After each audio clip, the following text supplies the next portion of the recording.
好，来继续来看台北市政府要来整修捷运双连站边仔的绿地，嘛要来整治四周围的市容。遐有一阵摊商因为当年伫个人行道来白打，台北市政府真早就想要来处理咯。如今趁这个改建的计划，就顺这个势要来禁止因白打。但这些只摊商无得讨价，组成着自救会，小组到立法院向台北市长郭文泰的民众党来申请，因讲我要活落去。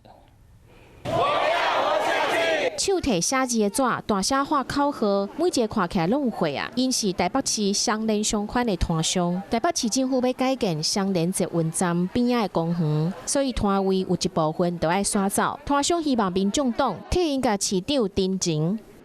有去找很多个市议员去澄清，那个柯 P 他有下一道指令说，任何议员里长去关说，全部不给脸。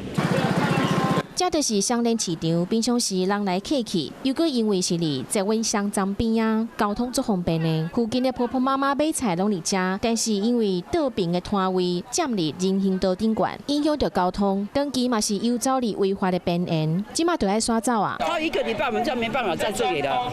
剩一个礼拜，啊，剩一个礼拜，这一个礼拜啊，这怎么办呢？公园改建了后，人行道顶管都会有绿色的围篱，就是要防止非法的摊商。